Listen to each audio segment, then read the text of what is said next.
Linda, c'est ton tour. La Bible dit que tu dois te soumettre à ton mari. La soumission, c'est quoi? C'est pas l'esclavage. La soumission, c'est le respect. C'est tout ce que ça veut dire. Ça veut dire, femme, respecte ton mari. Tu sais, tu peux tout donner à un homme. Tu peux tout lui donner. Mais s'il ne sent pas que tu le respectes, il ne peut pas être comblé. Donc, il aime ça. Il faut lui donner ce qu'il aime pour qu'il soit épanoui. Tu as compris? Maintenant, il y a une deuxième chose dont l'homme se nourrit. Ma fille, parfois, ton cœur est couché à côté, son amour est là, et puis il est 2 h du matin, et puis lui-même, il ne maîtrise pas certaines choses. Il se retrouve dans ses conditions normales, c'est pas anormal, normales de température et de pression. Et il va dire, mon amour, quand il dit mon amour à 2 h du matin, comment tu réponds? Oui, mon cœur. Ça peut lui arriver d'être dans les mêmes conditions à 5 h du matin. Comment tu réponds? Oui, mon cœur. 13 h. Mon amour? Oui, mon cœur. Vous savez, quand les gens se marient, il faut leur dire ce qu'ils vont rencontrer dans le mariage. Il ne faut pas leur enseigner la foi. Ça n'a pas de sens, dans un certain sens. Même si la foi est nécessaire partout. Quand vous regardez les causes de divorce, c'est quoi généralement? Soit madame dit, je ne veux pas aller avec monsieur. Bon, pour monsieur qui dit, je ne veux pas aller avec madame, c'est rare. Madame dit, je ne vais pas avec lui 1 an, 2 ans, 3 ans. Et vous avez la cause du sexe qui est la cause majeure. Une bonne femme dit oui à son mari.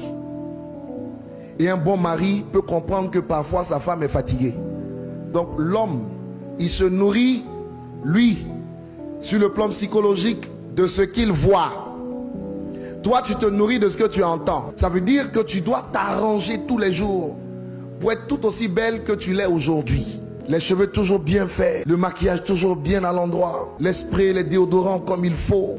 Tu dois toujours être prête pour accueillir ton mari. Quand tu sortiras de chez toi, tu es une femme mariée. Il y a des parties de ton corps qu'on ne doit pas voir, qui sont réservées uniquement à ton mari. Mais s'il te plaît, Linda, quand tu es à la maison, ne t'habille pas à la maison comme tu t'habilles dehors. Ton mari doit être capable de voir ce que personne d'autre ne voit. Une femme sage a 2 faces. Il y a la face du dehors et la face du dedans.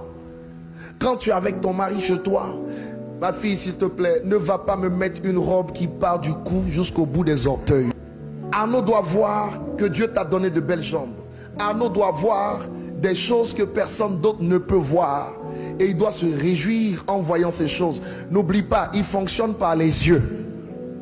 Donc tu dois lui en mettre plein la vue. Une bonne femme a un vêtement dans la maison qui est différent du vêtement du dehors. Elle a même une 3e dimension. Un autre vêtement dans la chambre à coucher. Là-bas, il ne faut pas aller attacher des pagnes. Ne fais pas ça. Tu es trop jeune pour ça. Il y en a parfois qui vont dans l'intimité. Elles portent des joggings. Sur le jogging, elles vont mettre un jean. Sur le jean, elles vont attacher un pagne. Sur le pagne, elles vont attacher un kimono. Le pauvre monsieur, pour rendre visite à sa femme, il franchit des obstacles insurmontables. Il y a des vêtements adaptés. Et tu les connais. Les nuisettes et tout ce qui va avec. Tu vois, aujourd'hui tu es entré dans le mariage, c'est une victoire. Mais rester dans le mariage, c'est un autre championnat qui commence. Oui, il faut dire ça. Surtout quand elles sont chrétiennes, ils sont chrétiens. Quand tu t'es marié là, ce n'est pas fini. C'est une victoire que tu as acquise, mais il y a un autre combat dedans. Voilà, donc il faut agir de façon sage pour rester dans cette victoire. Je vous dis une dernière chose et puis je vais vous bénir. Écoutez-moi bien. Arnaud, pour que tu puisses gagner ta femme, il faut gagner son cœur. Aimer, c'est gagner son cœur. Et quand tu gagnes le cœur de ta femme, et si tu réussis à gagner son cœur, tu gagneras son corps. Ne cherche pas à gagner le corps si tu n'as pas gagné le cœur. Linda, tu veux gagner le cœur de ton mari? Ne cherche même pas à gagner le cœur. Gagne le corps et tu auras le cœur. On ne se marie pas pour être heureux. On se marie pour rendre l'autre heureux. Et si tu le rends heureux et qu'il te rend heureuse, vous vous rendez heureux. Vous êtes heureux.